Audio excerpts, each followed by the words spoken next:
Number 1 पहली दरबार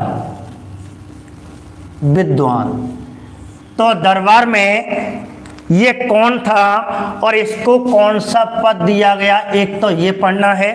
ठीक, तो 4 चीज आपको ध्यान रखनी है। अब कौन कौन से, एक तो दरबारी, इसमें दरबार में इसकी क्या भूमिका थी, या इतिहास में इसे किस नाम से और जाना जाता है, ठीक है, या फिर इनके ग्रंथ या पुस्तकें जो प्रसिद्ध ग्रंथ हैं, विशेष या कोई विशेष चीज है, अन्य एक्स्ट्रा इसके बारे में कोई अन्य जानकारी है, उनको लेकर चलना है।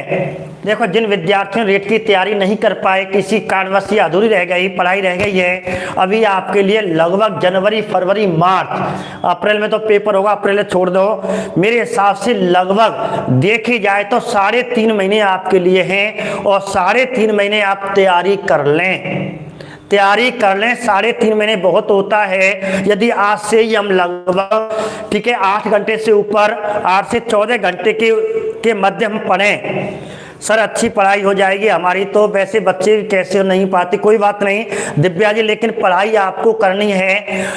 देखो, आपको अपना समय व्यवस्थित करना है।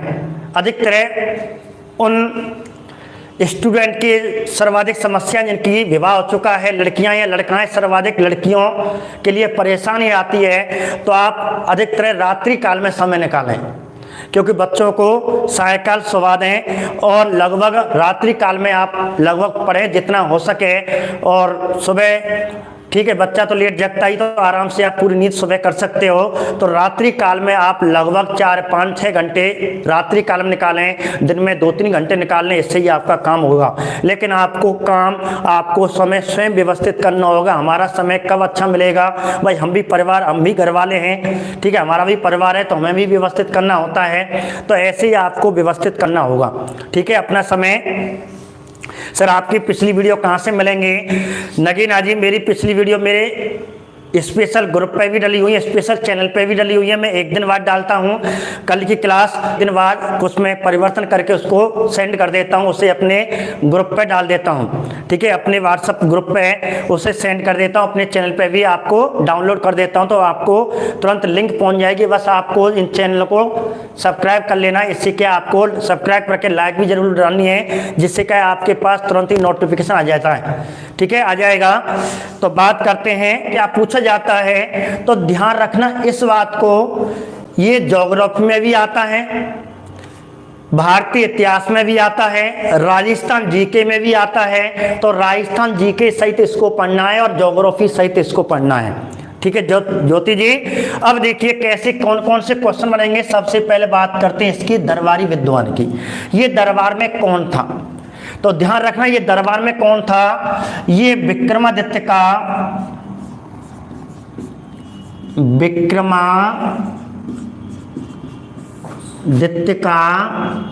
कौन था, ये विक्रमादित्य का खगोल विज्ञानी था, ज्योतिषी था। तो ये ज्योतिषी था, ये ध्यान रखना। तो विक्रमादित्य का ये ज्योतिषी था। अब ज्योतिषी कौन सा, कैसा ज्योतिषी, तो ध्यान रखना खगोल विज्ञानी था। तो कैसा था ये, खगोल विज्ञानी। हरा दिख रहा है या नहीं दिख रहा, चेंज कर दूंगा मैं, ठीक है, दोबारा सुने, दिख रहा होगा कि ये विक्रमादित्य का ज्योतिषी था और खगोल विज्ञानी था, ऐसा था, और ये ज्योतिषी था। अब किसका ज्योतिषी, तो ये अनुमान लगाता था। पहले कोई रॉकेट तो था नहीं, कोई ऐसा कंप्यूटर नहीं था, कोई ऐसा शस्त्र नहीं था, इससे ये जानकारी कर लें, कोई ऐसी इंस्ट्रूमेंट नहीं था जिससे ये जानकारी कर लें। ये तो केवल ध्यान मग्न होकर के और नक्षत्रों के बारे में ही अपनी बुकों में लिख दिया करते थे, ठीक है। अपनी एक बात तो याद रख लेना, इसको रीट लेवल में शिक्षक भर्ती में जीके में ये कंपटीशन में आता है। तो ये ज्योतिषी था, लेकिन ज्योतिषी कैसे था, खगोल ज्योतिषी था, खगोल। अब ज्योतिषी था, ऐसा काम इसने क्या किया, तो मैं आपको विशेष में बताने वाला हूं कि इस व्यक्ति ने एक किताब लिखी थी, और वह किताब जो पेपर में आपको पूछी जाती रहती है, बड़े पेपरों में आपको फर्स्ट ईयर लेक्चरर में पूछी गई है, उस किताब को पंच सिद्धांतिका, पंच सिद्धांतिका, सिद्धांतिका ये बुक है। पंच सिद्धांत का इस बुक में इसने प्रचलित जो ज्योतिष की सिद्धांत थे ब्रह्मांड के बारे में या पृथ्वी के अक्षांश और देशांतर के बारे में इसने बताया था। तो इसकी एक विशेष बात है, इसने पृथ्वी के अक्षांश विशेष करके देशांतर के बारे में बताया। तो मैं ज्योग्राफी में आपको विशेष करके इसका सर्वाधिक योगदान देशांतर, पृथ्वी के देशांतर के बारे में लिया जाता है। लघु जातक विशेष करके इंपॉर्टेंट आपके लिए यह है, पंच सिद्धांत का लघु जातक। फिर आपकी तीसरी और चौथी बुक भी आप लिख सकते हो, ठीक है। बृहत जातक, लघु जातक हो गई, व्रत जातक एक है, व्रत संहिता। ये बुक विशेष करके आपको ध्यान रखनी है। बृहत विवाह पटल भी है 5वीं, ठीक है। 5वीं जो बुक है, 6 बुक आपको कराई देता हूं क्योंकि आपको आगे पेपर दोगे, कुछ बच्चे फर्स्ट ईयर की तैयारी भी कर रहे हैं। बृहत विवाह पटल इसी की बुक है कि 6ठी पुस्तक व्रत यात्रा इसी की पुस्तक है, जिसमें सर्वाधिक इंपॉर्टेंट आपकी 3 पुस्तकें हैं, पंच सिद्धांत का, बृहत जातक और बृहत संहिता। ये 3 बुकें आपको विशेष करके याद रखनी है, ठीक है। इन बुकों का संबंध विशेष करके ज्योतिषी से है, ज्योतिषी से है, खगोल विज्ञानी था, और इसने पृथ्वी के अक्षांश और देशांतर विशेष करके इसने देशांतर के बारे में बताया। अब इसका उपनाम क्या था, इसे कुछ नाम से जानते, किसी नाम से, तो इसे कहते हैं ज्योतिषी का प्रणेता। का प्रणेता किसे कहा जाता, सीधे सीधे मैं आपको फैक्ट लिखा रहा हूं, सीधे सीधे प्रश्न लिखा रहा हूं। ज्योतिष का प्रणेता किसे कहते हैं, खगोल ज्योतिष का प्रणेता किसे कहते हैं, तो सीधा सीधे क्वेश्चन आते हैं, ठीक है। या विक्रमादित्य के दरबार में कौन सा ज्योतिषी रहता था, एक बात है, ये क्वेश्चन आपको बनता है। पद सिद्धांत का रचयिता कौन है, व्रत जातक का रचयिता कौन है, व्रत संहिता का रचयिता कौन है, ठीक है। या सबसे पहले भारत में सबसे पहले पृथ्वी के देशांतर के बारे में सबसे पहले किसने बताया, ऐसे भी प्रश्न आते हैं। अक्षांश के बारे में पढ़ लेते हैं, तो बताइए अक्षांश रेखाएं किसे कहते हैं, कौन बताएगा। फटाफट मैं आपको एक क्लास वर्क के रूप में ज्योग्राफी के पृथ्वी के अक्षांश और देशांतर रेखाओं के बारे में पूछने जा रहा हूं। इनको भी पढ़ा रहा हूं क्योंकि इसी ने उन्हीं को बताया था, ठीक है। सभी ध्यान से देखें, ठीक है। मैंने क्या कहा था, मैं पूछ रहा हूं मैं आपसे, क्योंकि इस महान विद्वान का संबंध देशांतर रेखाओं से है, तो पृथ्वी के सर्वाधिक देशांतर रेखाओं के बारे में सर्वाधिक स्पष्टीकरण इस प्राचीन ज्योतिषी ने दिया था। तो बताइए, पहले मैं अक्षांश के बारे में पूछ लेता हूं, अक्षांश किसे कहते हैं, फटाफट कमेंट में लिखें। मैं मौके का आपको बताते जाऊंगा क्योंकि ज्योग्राफी तो मैं नहीं पढ़ा रहा, लेकिन मैं आपको थोड़ा सा रिवाज देख रहा हूं। इस विद्वान ने अक्षांश देशांतर रेखा के बारे में स्पष्टीकरण सबसे पहले बताया था। तो मुझे अब बताइए, हिंदी में फटाफट टाइप करें, जल्दी फटाफट टाइप करें, अक्षांश रेखा किसे कहते हैं, क्या होती है अक्षांश रेखा।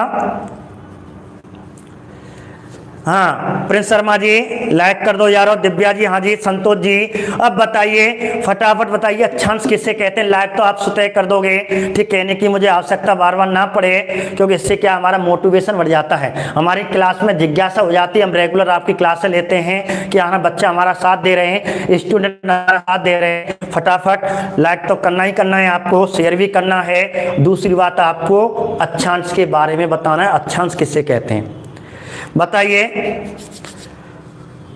समांतर रेखा खींचनी है, हाँ जी आकाश जी बताइए। विराट जी अब देखिए, हाँ विराट जी हाँ जी कोई बात नहीं, हम सबके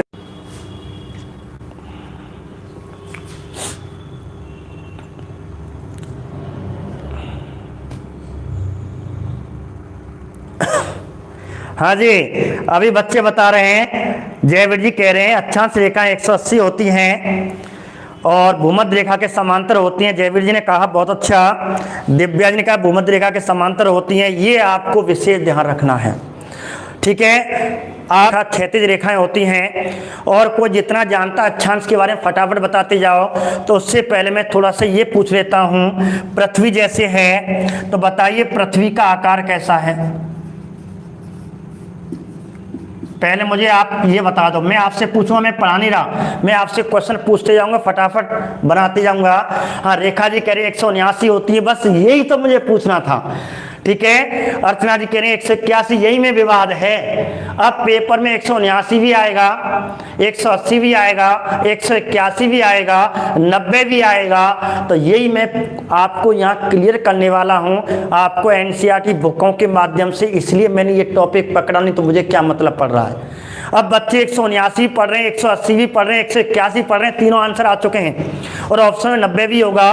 तो पृथ्वी कैसी है, एक क्वेश्चन तो आपको ये है, सीटेट के आप एग्जाम देने वाले हो जनवरी में, और सीटेट में ये क्वेश्चन आते हैं पृथ्वी के बारे में, निम्न में से सत्य कथन है। देखना सीटेट के पेपर। तो ध्यान रखना आपको क्या करना है, पतंगाकार करना है कि गोलाकार करना है कि वृत्ताकार करना है कि नाशपाती के आकार का करना है कि नारंगी के आकार का करना है कि सेब के आकार का करना है, आंसर है क्या, ठीक है। इसलिए मैं आपसे ये अक्षांश, क्योंकि इसका संबंध इससे, इसलिए मैं पूछने वाला हूं। तो मेरे प्यारे मित्रों ध्यान रखना, आकाश कुमार जी आंसर इसका 181 अक्षांश रेखाएं होती हैं, ठीक है। एनसीईआरटी किताबों के अनुसार आपको ध्यान रखना। हेमंत जी, कुंतल जी, आपको क्या पढ़ा, सन ने क्या पढ़ा उससे मतलब नहीं, मैं तो 181 ही करके आऊंगा, ठीक है। क्योंकि दिल्ली वाली किताबों में देख लेना, एनसीईआरटी वाली किताबों में देख लेना, स्पष्टीकरण है, ठीक है। तो हमारी एनसीईआरटी किताबें 181 स्पष्ट कहती हैं। प्रिंस शर्मा जी आप सही कह रहे हैं, 181 होती हैं, मैं तो 181 करके आऊँगा और आप ज्योग्राफी वाले सर से डिस्कस कर लेना जो भी है, ठीक है। प्रकाश जी कह रहे हैं 181 होती हैं, सही कह रहे हैं सर, ठीक है। मैं तो 181 पढ़ा है। कैसे, तो मैं पहले पृथ्वी का आकार और 181 कैसे, आप जानते हो कि बीच में क्या होती है, भूमध्य रेखा होते। एक तो ये हो गई,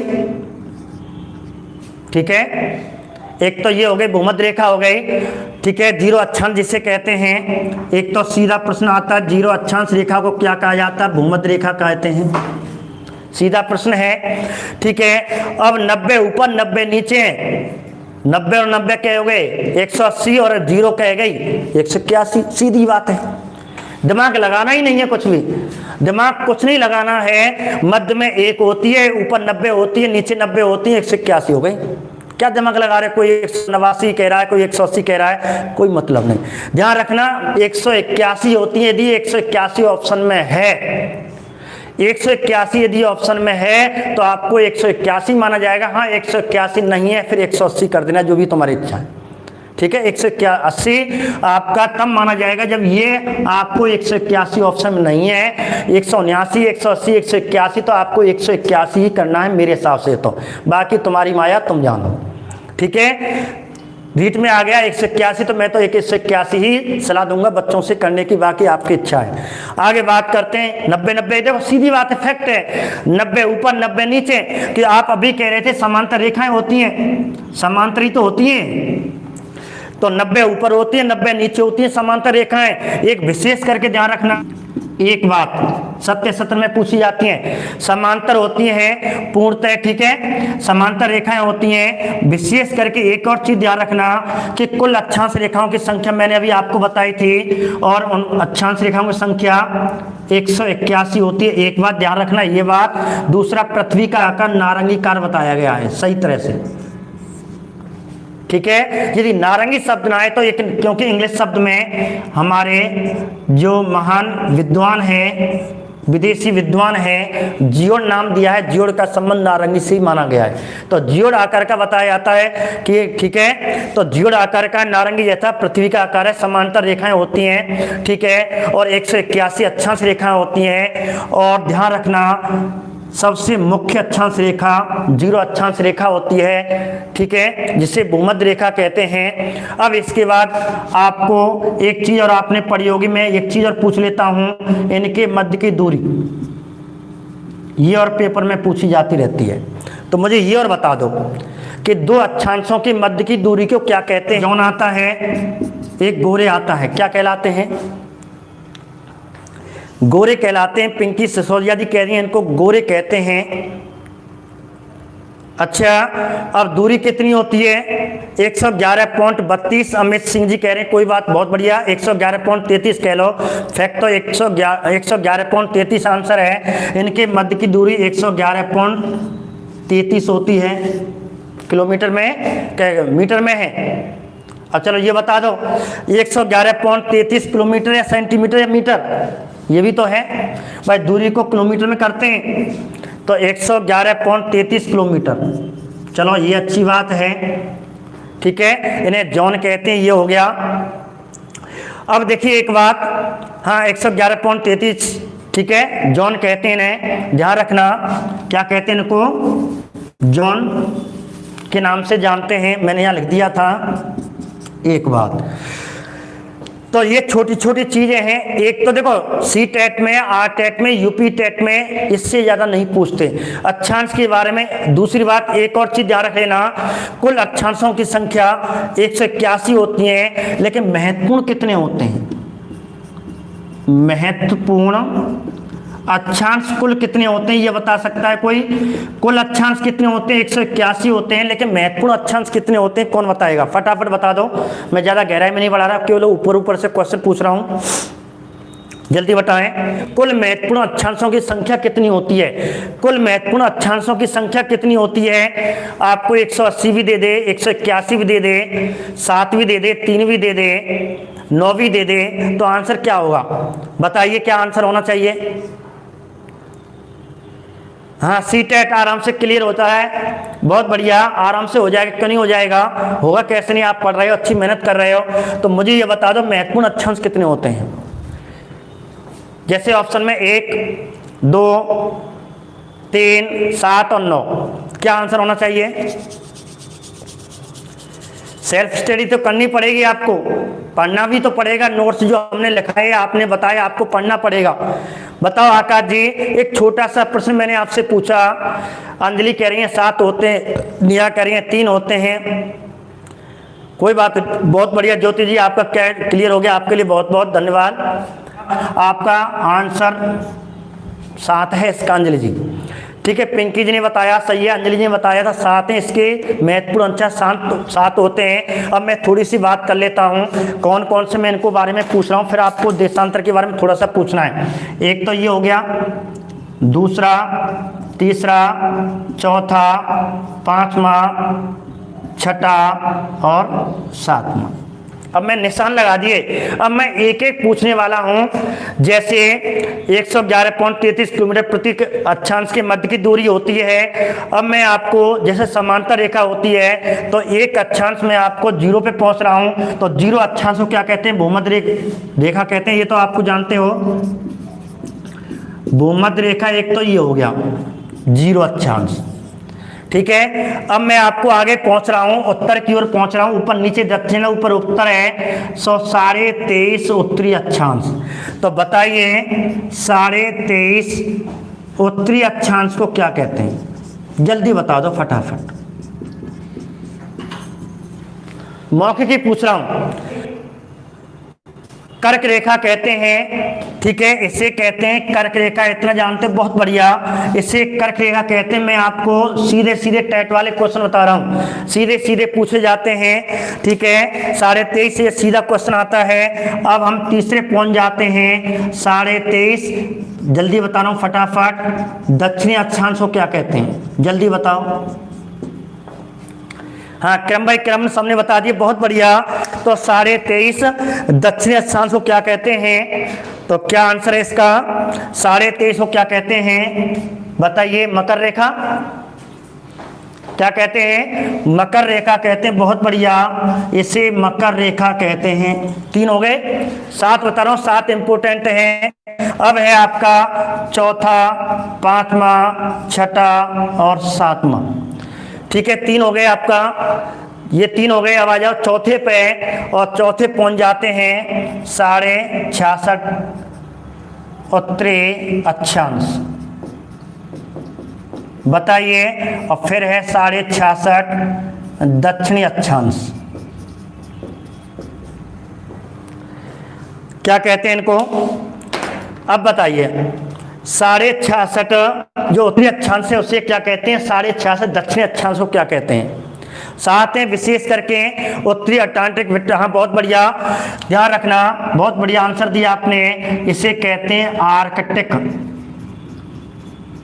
और ये अटलांटिक।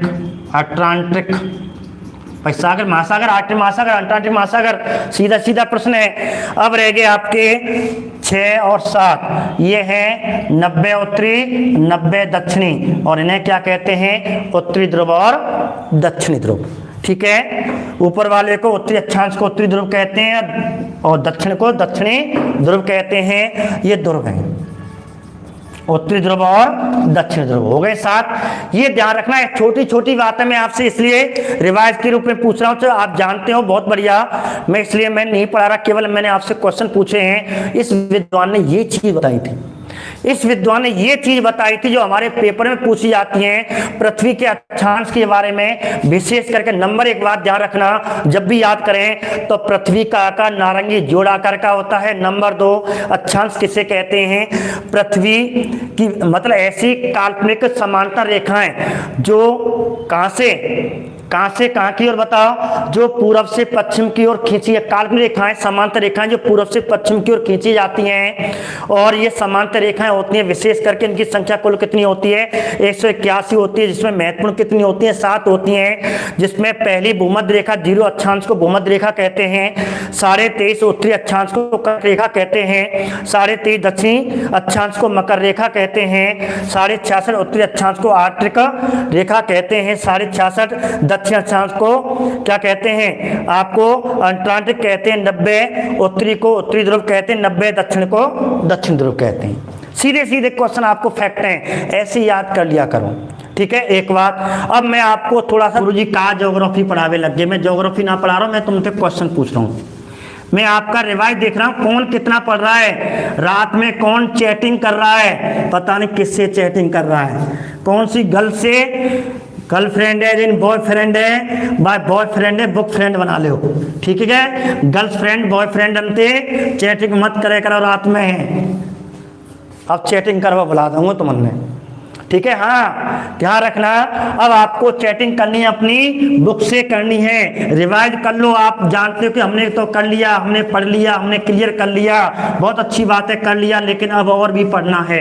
आपको जितना रिवाइज करोगे नया मिलेगा। ध्यान रखना कि जितना आप पढ़ोगे रिवाइज अच्छा मिलेगा, कुछ नया मिलेगा।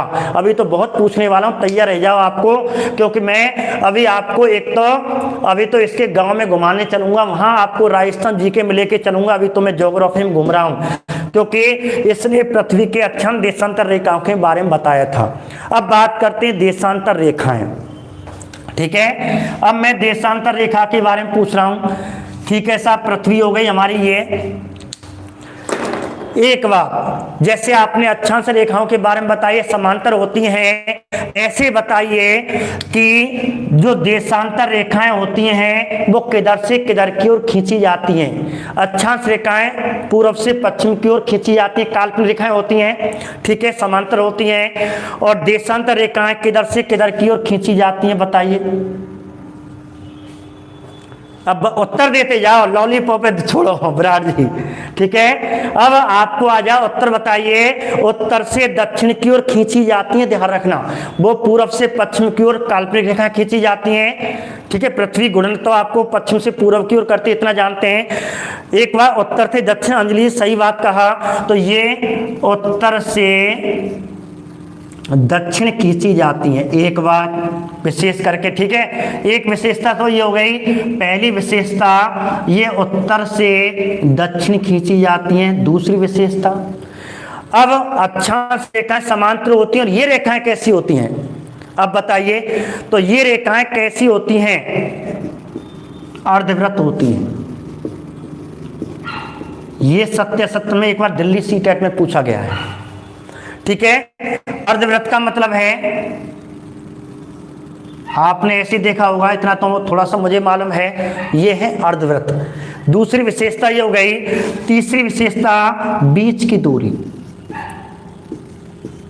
दो देशांतर रेखाओं के बीच की दूरी क्या कहलाती है। अभी आप गोरे और जॉन बता रहे थे, तो ध्यान रखना, विशेष करके गोरे देशांतर रेखाओं के बीच की दूरी को कहते हैं। मैंने इसलिए मिटाया था, वहां बच्चे कह रहे, कुछ कह रहे गोरे, कुछ कह रहे जॉन, तो ध्यान रखना, अक्षांशों के मध्य की दूरी को जॉन कहते हैं। छोटी चीजें याद रख लेना। तो ये हो गई गोरे, एक बात होती है। एक बात देखना, इनकी जो दूरी होती है ये तो समान होती है, जबकि ये असमान होती है, फिक्स नहीं होती। सर्वाधिक जो दूरी होती है तो भूमध्य रेखा पे होती है, जैसे यहाँ है, जैसे ये वाली, ठीक है। कितनी होती है आप बताओ, भूमध्य रेखा पे कितनी होती है भाई। हमने भूमध्य रेखा, वहां पे आपकी प्रत्येक की 111.33 होती है। ऐसे बताइए, भूमध्य रेखा पे दो देशांतरों के मध्य की दूरी कितनी होती है, फटाफट बताएं, कौन बताएगा। 111.13। अब यही तो मैं पूछना चाहता हूं आपसे, मैं इसलिए मैंने 10 मिनट अपना समय खराब किया।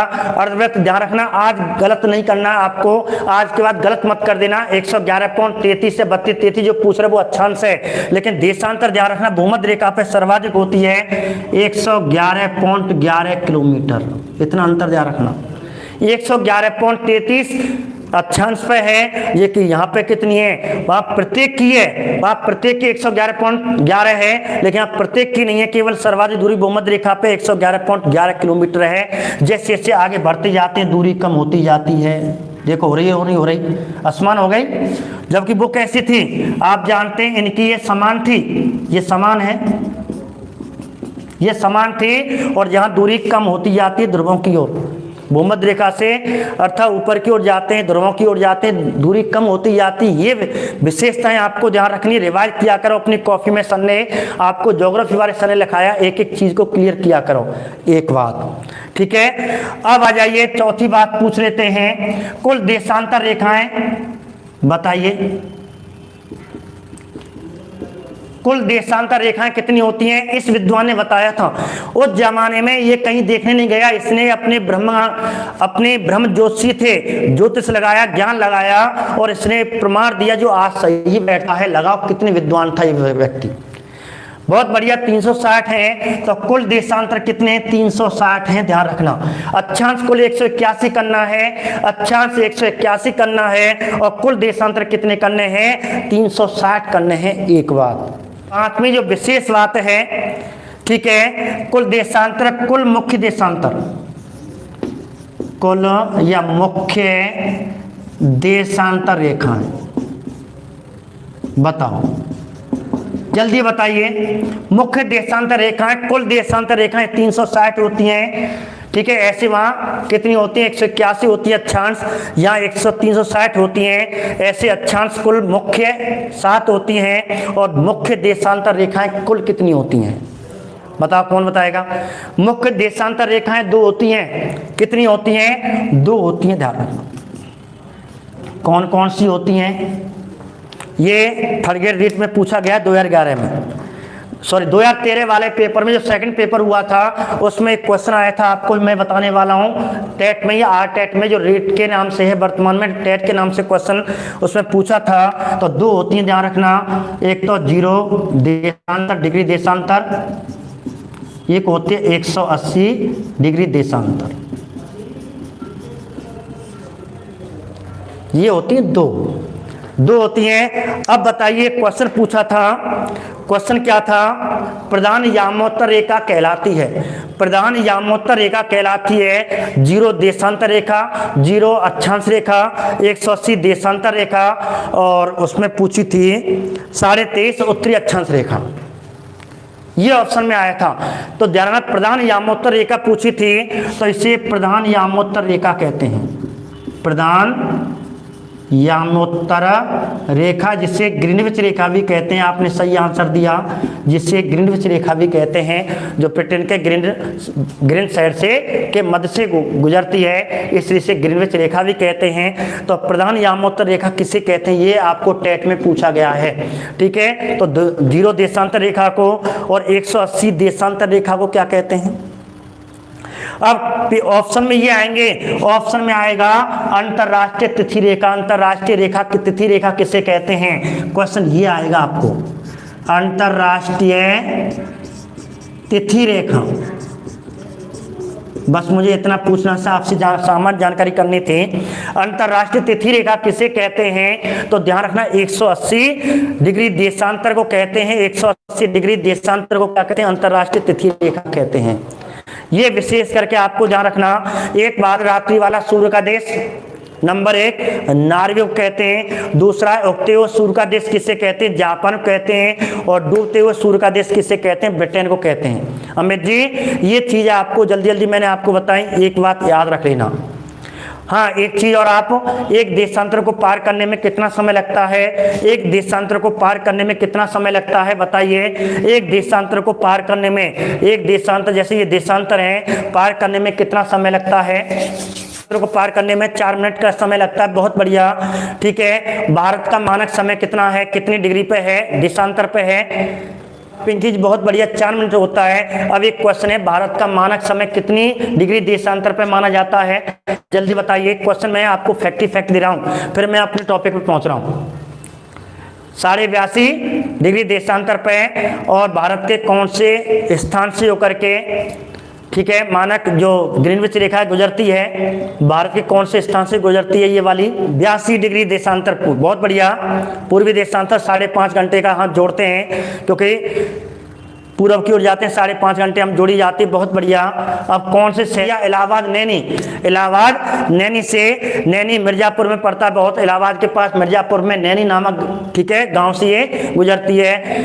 अब मैं आपको आगे बात करूँ, अब मैं अपने टॉपिक पर पहुंच जाता हूं। ये तो मैंने आपको कहने का मतलब है, जो बरामीर था उसने पृथ्वी के अक्षांतर देशांतर रेखाओं के बारे में बताया था, ठीक है। इसने कहा देशांतर रेखाएं, ठीक है, कैसी होती हैं? पूर्णतः अविरत होती हैं, उत्तर दक्षिण की ओर खींची जाती हैं, बीच की दूरी, ठीक है, लगभग इनकी, ठीक है, असमान होती है, और केवल समान कहाँ पाई जाती है? भूमध्य रेखा पे 111.11 किलोमीटर के पास पाई जाती है। थोड़ा सा ऐसा आकलन बताइए जो आज सटीक बैठता है।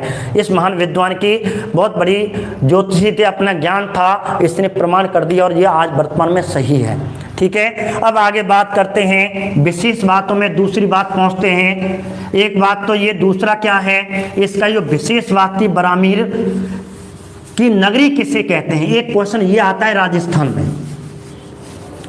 नाम से किसे जानते हैं? बताइए आंसर क्या होना चाहिए, मैं आपसे पूछ रहा हूं। राजस्थान जीके में पहुंच रहे हैं अमित जी, तो ध्यान रखना, बरामीर की नगरी को भीनमाल कहते हैं, भीनमाल कहते हैं। अब आ जाए भीनमाल कहाँ पड़ता है? अब आपसे पूछा जाए भीनमाल कौन से जिले में है, तो आप जालौर कर देना एक बात, ठीक है। ऑप्शन ये आ गया, बरामीर की नगरी के नाम से किसे जाना जाता है? भीनमाल को कहते हैं। भीनमाल कहाँ पड़ता है? जालौर में पड़ता है, ठीक है, जालौर में पड़ता है। अब आगे के क्वेश्चन में पूछ रहा हूं, भीनमाल का प्राचीन नाम क्या है?